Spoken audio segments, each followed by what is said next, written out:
فلسطین اور اسرائیل کے کانفلکٹ کے بیچ یہ 3 پیراگراف کا چھوٹا سا لیٹر ہے جو 2 نومبر 1970 کو برٹن کے فورن سیکرٹری آرتھر بالفور نے ایک برٹش جوش کمیونٹی کے ہیڈ لائنر والٹر راکسچائلڈ کے نام لکھا تھا۔ اس لیٹر میں جو لکھا تھا اس سے پیدا ہونے والا جھگڑا اگلے 100 سالوں تک لڑا جائے گا، اس کا اندازہ شاید برٹش گورنمنٹ کو بھی نہیں تھا۔ اسرائیل اور فلسطین کے بیچ کون غلط ہے اور کون صحیح، ان دونوں کا آپس میں جھگڑا کس چیز پر ہے اور اس سب میں برٹش گورنمنٹ کا کیا رول ہے۔ نظرہ ٹائم زون کے ویڈیو میں ایک بار پھر سے خوش آمدید۔ اور اگر آپ نے میرا چینل سبسکرائب نہیں کیا تو بیل آئیکن کو پریس کر کے اور ریڈ سبسکرائب بٹن کو دبا کر آپ بھی میرے سبسکرائبر بن سکتے ہیں، یوں ہمارے چینل پر آنے والی ہر ویڈیو پا سکتے ہیں۔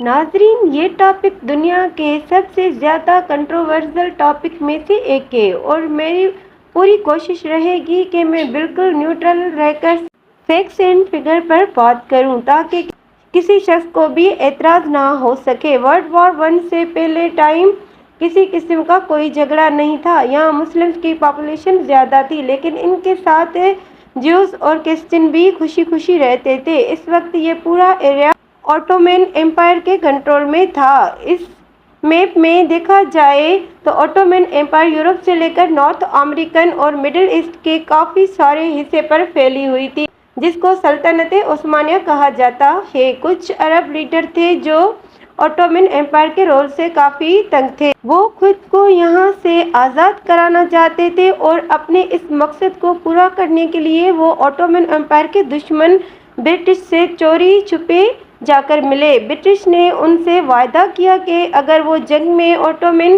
امپائر کے خلاف ان کی مدد کریں گے تو بدلے میں ان کو آزاد دیش دیا جائے گا۔ ایسا ہی ایک وعدہ برٹش نے یورپ میں موجود جیوز سے بھی کیا تھا۔ جیوز شروعات میں ہی ایسی قوم رہی ہے جن کا دنیا میں کوئی بھی پکا ٹھکانہ نہیں تھا، یعنی ان کا اپنا کوئی ملک نہیں تھا۔ وہ جہاں بھی رہتے تھے میلوروٹی کہلاتے تھے۔ یورپ میں موجود جیوز پہلے بھی کافی مشکلات کا سامنا کر رہے تھے۔ ان کو نفرت کی نگاہ سے دیکھا جاتا تھا اور کئی مقامات پر ان کو قتل بھی کر دیا جاتا تھا۔ پر ایسا کیوں تھا؟ اس کے پیچھے ریلیجن کانفلکٹ ہی ہے۔ کئی صدیوں سے کرسچن یہ مانتے تھے کہ وہ جیوش ہی تھے جن کی وجہ سے جیزس کرائسٹ کی موت ہوئی تھی۔ بس اسی مین کانفلکٹ کی وجہ سے یورپ میں کرسچن جیوز کو برداشت ہی نہیں کرتے تھے۔ دنیا بھر میں پھیلے جیوش کمیونٹی کا نیٹ ورک جیسے آج بھی اسٹرانگ ہے ویسے پہلے بھی کافی اسٹرانگ تھا۔ وہ فلسطین میں اپنے الگ دیش بنانے کی موومنٹ کو زائونزم کا نام دیتے تھے۔ اس موومنٹ کی شروعات 1996 میں تھیوڈور ہرزل نامی ایک جیوش پولیٹیکل ایکٹیوسٹ نے کی تھی۔ انہوں نے ایک بک لکھی تھی جس کی انگلش میں ٹرانسلیشن جیوش اسٹیٹ بنتی ہے۔ اس میں بھی انہوں نے لکھا تھا کہ یورپ میں موجود جیوش کو اگر سکون کی زندگی گزارنی ہے تو ان کو فلسطین میں الگ اپنا دیش بنانا ہوگا۔ شروعات میں کئی جیوز کانسیپٹ کے خلاف تھے۔ وہ کہتے تھے کہ ہم اینٹی سیمبلائزم یعنی جیوز کے خلاف نفرت کی وجہ سے اپنی کنٹری کو کیوں چھوڑیں، لیکن دیکھتے ہی دیکھتے یہ موومنٹ ایک پولیٹیکل شکل میں بدل گئی۔ دنیا بھر کے جیوز فلسطین کا رخ کرنے لگے۔ ان کو اپنی ہی کمیونٹی کی جانب سے یہ فنڈ دیا جانے لگا کہ ان کو وہاں بزنس اور فیکٹریز لگانے کے لیے پیسے بھی دیتے جاتے۔ برٹش گورنمنٹ نے انہی سے یعنی یورپین جیوز سے بھی وعدہ کیا تھا کہ وہ ان کو فلسطین میں ان کی اپنی کنٹری بنانے کا موقع دیں گے۔ فاسٹ فارورڈ کر کے ہم چلتے ہیں 1987 میں ورلڈ وار 1 چل رہی تھی جس میں اوٹومن امپائر کی پوری طرح شکست ہو رہی تھی۔ 2 نومبر 1917 کو برٹش کے فورن سیکرٹری آرتھر بالفور نے ایک برٹش جیوش کمیونٹی کے ایک ہیڈ لائنر والٹر چائلڈ کے نام ایک لیٹر لکھا۔ اس لیٹر میں لکھا گیا تھا کہ برٹش گورنمنٹ نے فیصلہ کیا ہے کہ جیوش فلسطین میں آ کر اپنی الگ کنٹری بنا لیں۔ پروسٹائل کو یہ یقین دلایا گیا کہ ان کام کے لیے برٹش گورنمنٹ خود ان کو فل سپورٹ کرے گی اور ساتھ ہی یہ بھی لکھا گیا تھا کہ اس سے یہاں پہلے سے رہنے والے مسلم کو کوئی نقصان نہیں پہنچے گا۔ بالفور کے لیٹر لکھنے کے 1 مہینے کے بعد برٹش سولجر آئے اور انہوں نے فلسطین پر قبضہ کر کے اوٹومن امپائر کا 400 سالہ راج ختم کر دیا۔ پر سوال یہ ہے کہ برٹش گورنمنٹ جیوز کو اپنی الگ کنٹری دے کر بدلے میں کیا لینا چاہتی تھی؟ اس میں برٹش کو صرف ایک ہی چیز چاہیے تھی کہ اوٹومن امپائر کے جانے کے بعد یہاں کوئی ایسی اسٹیٹ بنے جو فیوچر میں ان کا ساتھ دے سکے، ان کو الہی بن کر۔ اس لیے انہوں نے جیوز سے الگ کنٹری کا وعدہ تو کیا تھا، لیکن بدلے میں جیوز سے بھی یہ پرامس لیا تھا کہ وہ اپنی الگ کنٹری بنانے کے بعد برٹش کا ساتھ نہیں چھوڑیں گے۔ پہلے یہ ہوتا تھا کہ جنگ میں جو کنٹری جیت جاتی تھی وہ اگلی کنٹری پر قبضہ کر کے اس پر اپنا راج چلانا شروع کر دیتی تھی، تب تک جب تک وہ خود انڈیپینڈنٹ نہیں ہو جاتی۔ ورلڈ وار 1 میں برٹش کے حصے میں فلسطین آیا تھا۔ انہوں نے وہاں جیوش کالونی بنانے کی بھرپور کوشش کی اور آگے چل کر کامیاب بھی ہوئے، لیکن فلسطین کے عرب جو آلریڈی وہاں رہتے تھے ان کا یہ ماننا ہے کہ برٹش نے ہماری آزادی کے بارے میں ایک بار بھی نہیں پوچھا۔ 1990 میں آرتھر بالفور نے ایک میمورنڈم لکھا تھا جس میں لکھا تھا کہ فلسطین میں پہلے سے رہنے والے عرب سے ان کی مرضی کے بارے میں کوئی پوچھنے کی ضرورت نہیں ہے۔ فلسطین کے عرب کی نظر میں برٹن کا جیوش کے لیے بنایا گیا قانون کافی نرم تھا۔ فلسطین میں دنیا بھر کے جیوش کے آنے کا سلسلہ شروع ہو گیا تھا۔ انہوں نے وہاں اپنے اسکولز بنائے، فیکٹریز کھولی اور برٹش کی مرضی سے اپنی ایک چھوٹی سی آرمی بھی بنا ڈالی جس کو ہاگنا کہا جاتا ہے۔ فلسطین کے عرب کے پاس یہ سوچنے کے علاوہ اور کوئی آپشن نہیں بچا تھا کہ برٹش ہماری آزادی پر تو کوئی کام نہیں کر رہی بلکہ ہماری ہی زمین دوسروں کو دے رہی ہے۔ کچھ سالوں تک یہ برداشت کرتے رہے، لیکن 1939 میں وہاں کے عرب نے آواز اٹھانا شروع کر دی، لیکن اب برٹش کے سامنے آواز اٹھانے کا ایک ہی مطلب تھا: غداری۔ فلسطین کے عرب کو ایسا کرنے پر کڑی سزا دی گئی، کن کو اریسٹ کر لیا گیا تو کچھ کو فلسطین سے نکال دیا گیا اور کچھ کو پھانسی دی گئی، لیکن پھر بھی فلسطین کے عرب نے اپنی اسٹرائک ختم نہیں کی۔ اس پر برٹش گورنمنٹ معاملے کو سنبھالنے کے لیے ایک پیر کمیشن بنایا۔ اس کمیشن میں فلسطین نے انریسٹ کا یہ سولوشن نکالا کہ فلسطین کو 2 ٹکڑوں میں ڈیوائیڈ کر دینا چاہیے۔ یہ سولوشن بھی فلسطین کے عرب نے قبول نہیں کیا، کیونکہ اصل میں انریسٹ تو تھا ہی اس بات پر کہ فلسطین ڈیوائیڈڈ کیوں ہو رہا ہے۔ 1939 تک ان کی اسٹرائک برٹش گورنمنٹ کی ایک وائٹ پیپر ریلیز ہونے تک چلتی رہی۔ اس وائٹ پیپر میں برٹش گورنمنٹ نے فلسطین کے پچھلے 20 سالہ سچویشن کو نظر میں رکھتے ہوئے ایک پالیسی پبلش کی تھی۔ اس پالیسی میں سب سے پہلے تو پیل کمیونٹی کو ریجیکٹ کیا گیا، اس سے عرب کی اسٹرائک ختم ہو گئی۔ اس کے علاوہ فلسطین میں نئے آنے والے جیوش امیگرینٹس پر بھی پابندی لگائی گئی اور یہ جو جیوش پہلے سے فلسطین میں موجود تھے ان کو عرب کی زمین خریدنے پر بھی روک دیا گیا۔ ساتھ ہی ساتھ یہ بھی فیصلہ ہوا کہ اگلے 10 سالوں کے اندر فلسطین کو انڈیپینڈنٹ اسٹیٹ بنایا جائے اور وہی جیوش لوگوں کو بھی اوم کنٹری ہوگی۔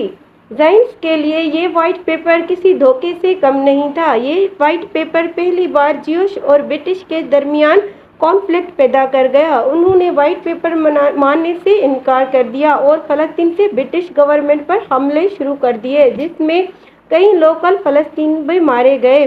یہ حملے کئی مہینے تک چلتے رہے، لیکن کچھ اس سے بھی بڑا ہوا جس میں سب کے انٹیگریشن گھیر لی۔ 1939 ورلڈ وار 2 اسٹارٹ ہوا، جہاں یہ جنگ دنیا بھر میں 6 کروڑ لوگوں کی جان لے گئی۔ وہیں ہٹلر نے اپنے ٹینٹ کیمپس میں 60 لاکھ یورپین جیوز کو بے دردی سے قتل کر دیا۔ اس واقعے کو دی ہولوکاسٹ کہا جاتا ہے۔ 1941 اور 1945 کے درمیان یورپ میں رہنے والے 66% جیوز کو ہٹلر نے مار دیا تھا۔ بچنے والے جیوز کے پاس فلسطین جانے کے علاوہ اور کوئی آپشن نہیں تھا، جو کہ ایک تو یہ ان کے لیے بہت ہولی پلیس تھی اور دوسری وہاں جیوش کمیونٹی پہلے سے آباد تھی۔ انہوں نے وہاں برٹش کی لگائی گئی امیگریشن لمٹ کے باوجود فلسطین میں مائیگریٹ کرنا شروع کر دیا۔ پر فلسطین میں بھی حالات کہاں ٹھیک تھے۔ وہاں وائٹ پیپر کے خلاف ابھی تک زائلسٹ برٹش کے خلاف لڑ رہے تھے۔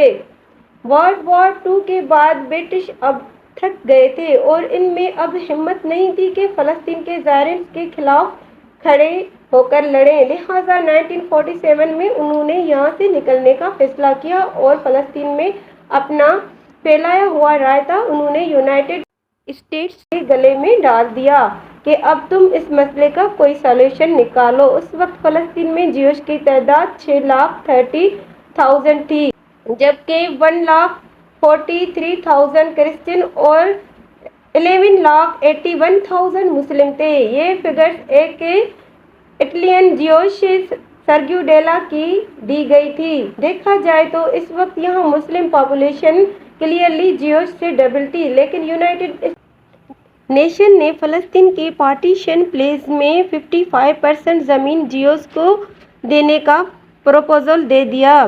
یونائیٹڈ نیشن جنرل اسمبلی میں اس پروپوزل کو 72% ووٹس ملے اور یہ فائنل کر دیا گیا کہ فلسطین کا 55% لینڈ جیوش کو ملے گا، جبکہ یونائیٹڈ نیشن نے آج تک کبھی بھی اس کا ڈیفینیشن نہیں دی کہ صرف 30% جیوش کو 55% لینڈ کیسے دیا گیا۔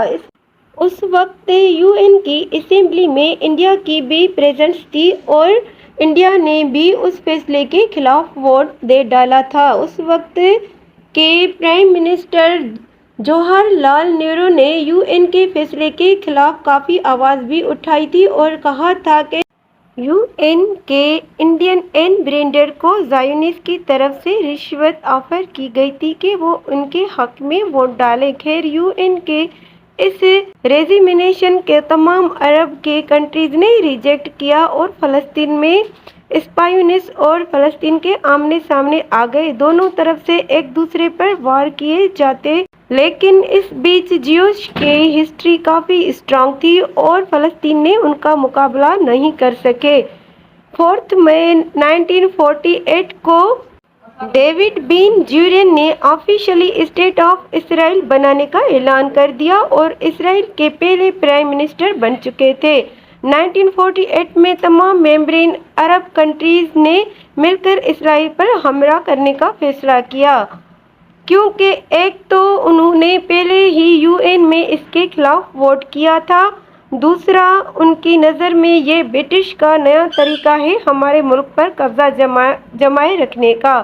یہ پہلی عرب اسرائیل وار تھی جس کے 5 عرب کنٹریز ایک چھوٹے سے اسرائیل پر حملہ کرتے ہیں، جس کو بنے ابھی چند ہی مہینے گزرے ہیں، لیکن اسرائیل کو ویسٹرن کنٹری کی سپورٹ تھی اور حقیقت میں ان کے پاس کافی اسٹرانگ ملٹری تھی۔ اکیلے اسرائیل نے 5 عرب کنٹریز کو شکست دے دی۔ جنگ ختم ہونے کے بعد UN نے جو فلسطین کے لیے ایریاز چنے تھے، اب اسرائیل ان پر بھی قبضہ کر کے بیٹھ گئے۔ ویسٹ بینک جارڈن کے قبضے میں آ جاتا ہے اور غزہ اسٹریٹ ایجپٹ کے کنٹرول میں۔ 1967 میں ایک اور عرب اسرائیل جنگ ہوتی ہے جس میں اسرائیل نہ صرف ویسٹ بینک بلکہ غزہ اسٹریٹ اور ایجپٹ کے پورے سائنائی پینسولا پر قبضہ کر لیتا ہے، اور اس سب کے بیچ فلسطین کے لوگ اپنا خود کا ملک بنانا چاہتے ہیں۔ ایسے مقصد سے انہوں نے اپنی ایک الگ آرگنائزیشن بنائی جس کا نام PLO یعنی فلسطین لبریشن آرگنائزیشن کا نام دیا۔ شروع میں یہ ہتھیار اٹھا کر فورسفلی اپنا ایک ملک بنانے کی کوشش کرتے ہیں۔ اپنی آواز اٹھانے کے لیے PLO نے کئی پلینز اور شپس بھی ہائی جیک کیے، اس لیے امریکہ اور اسرائیل کی جانب سے PLO کو ایک ٹیررسٹ آرگنائزیشن ڈکلیئر کر دیا گیا، پر کئی کنٹریز PLO کے ٹیررسٹ آرگنائزیشن نہیں مانتی تھی، ان کو صرف ریبیلیشن سمجھتے تھے جو خود کا ملک بنانا چاہتے تھے۔ 1974 میں PLO کو یونائیٹڈ نیشن نے آفیشلی ریکگنائز کر دیا جاتا ہے، اس بنا پر کہ یہ فلسطین لوگوں کے ریپریزنٹنٹ سے ہیں۔ اس کے بعد 1979 میں ایجپٹ اور اسرائیل کے بیچ پیس ٹاکس کامیابی سے ہو جاتی ہے اور ایجپٹ پہلے عرب کنٹری بن جاتی ہے جو اسرائیل کو آفیشلی ریکگنائز کرتی ہے۔ اس پر اسرائیل ایجپٹ کو ان کا سائنائی پینسولا واپس کر دیتا ہے، لیکن 2 سالوں کے بعد ایجپٹ کے پرائم منسٹر کو ایکسٹریمسٹ گروپ کی طرف سے مار دیا جاتا ہے، اس بنا پر کہ کیسے انہوں نے اسرائیل کے ساتھ سمجھوتا کر دیا۔ اتنے عرصے تک ویسٹ بینک پر اسرائیلی آکوپیشن کی وجہ سے کافی سارے جیوش اپنا گھر وہاں پر بھی بنانا شروع کر دیتے ہیں۔ لیکن انٹرنیشنل کمیونٹی ان پر اعتراض کرتی ہے کیونکہ یہ اصل میں 1947 میں یونائٹڈ اسٹیٹ کے پارٹیشن پلان کے خلاف تھا۔ ویسٹ بینک کا ایریا اصل میں فلسطین کے لیے رکھا گیا تھا، لیکن اسرائیل نے وہاں پر بھی قبضہ کر کے وہاں اپنے لوگوں کو بسانا شروع کر دیا۔ 1992 میں ایک بار پھر سے اسرائیل اور پی ایل او کے درمیان پیس ٹاکس ہوتے ہیں۔ پی ایل او کے لیڈر یاسر عرفات بھی اسرائیل کو ریکگنائز کرتے ہیں اور اسرائیلی پی ایم یtzhak رابین بھی پی ایل او کو ریکگنائز کر کے یہ تسلیم کرتے ہیں کہ P L O terrorist organisation نہیں ہے۔ اس دوران پی ایل او بھی اسپلٹ ہو جاتی ہے۔ اس کا دوسرا ونگ جو چاہتا ہے کہ اسرائیل سے کسی طرح کا بھی سمجھوتا نہ کیا جائے وہ بن جاتا ہے، جس کا آج ہم حماس کے نام سے جانتے ہیں۔ دوسری طرف سے اسرائیل کا ایکسٹریمسٹ گروپ بھی اپنے پی ایم کے خلاف جا کر یہ کہتا ہے کہ فلسطین کے ساتھ کوئی کمپرومائز نہیں کرنا چاہیے، لیکن اس سے بھی پیس ٹاک کو کوئی فرق نہیں پڑتا۔ پی ایل او اور اسرائیل پہلی ہی بار آمنے سامنے آ کر اس مسئلے کو سنبھالنے کی کوشش کرتے ہیں، پر مسئلہ یہ تھا کہ ویسٹ بینک میں آلریڈی اسرائیلی اپنے گھر بنا چکے ہیں، وہ بھی اسرائیلی گورنمنٹ کی مرضی سے۔ سولوشن یہ نکالا گیا کہ ویسٹ بینک کو 3 حصوں میں ڈیوائیڈ کیا جائے گا، اے، بی اور سی۔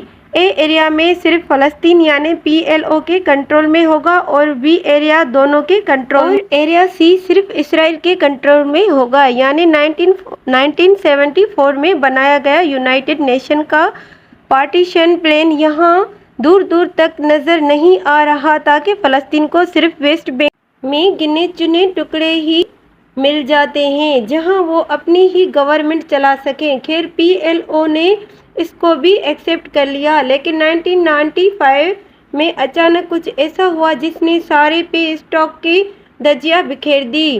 زیوس اسلامک گروپ نے اپنے ہی پرائم منسٹر کا قتل کر دیا۔ وہ کسی بھی قیمت پر یہ نہیں چاہتے تھے کہ ویسٹ بینک کے آس پاس کوئی فلسطین بسے۔ 1996 میں فلسطین کی پہلی الیکشن ہوئی اور فلسطین کی پہلی گورنمنٹ بنتی ہے، لیکن حماس جو کہ فلسطین کا ملیٹنٹ لنک ہے، جو کہ اس بات سے خوش نہیں ہوتا اور الیکشن سے بائیکاٹ کر دیتا ہے۔ نہ صرف اتنا بلکہ وہ اسرائیل میں کئی سوسائڈ بمز بھی کرواتا ہے، جس سے اسرائیل اور فلسطین کے لوگوں کے بیچ نفرت پہلے سے کافی حد تک بڑھ جاتی ہے۔ اس واقعے کے بعد ان دونوں کے کلیشز آپس میں ہوتے رہتے ہیں۔ اس سے بچنے کے لیے اسرائیل نے ویسٹ بینک میں اپنے سیٹلمنٹ کے ارد گرد کمپریئر وار کھڑی کر دی، جس سے فلسطین کا رہنا اور زیادہ مشکل ہو گیا۔ پھر 2006 میں فلسطین میں دوبارہ الیکشن ہوتی ہے اور اب کی بار حماس جیت جاتا ہے۔ اس سے پی ایل او کی پارٹی فاتح اور حماس کے بیچ ایک سول وار چھڑ جاتی ہے اور فلسطین 2 ٹکڑوں میں بٹ جاتا ہے۔ آج غزہ اسٹرپ پر حماس کا ہولڈ ہے اور ویسٹ بینک میں چھوٹے چھوٹے ٹکڑوں میں پی ایل او یعنی فاتح کی گورنمنٹ ہے۔ زیادہ تر جو اسرائیل اور حماس کی جو جھڑپیں ہوتی ہیں ان میں اسی غزہ اسٹرپ سے اسرائیل پر راکٹس فائر کیے جاتے ہیں۔ اسی وجہ سے اسرائیل نے غزہ اسٹرپ کے ارد گرد گھیرا تن کر کے ایک بہت بڑی فینس کھڑی کر دی ہے۔ آج ہر دوسرے تیسرے سال حماس اور اسرائیل کی جنگ دوبارہ شدت اختیار کر لیتی ہے۔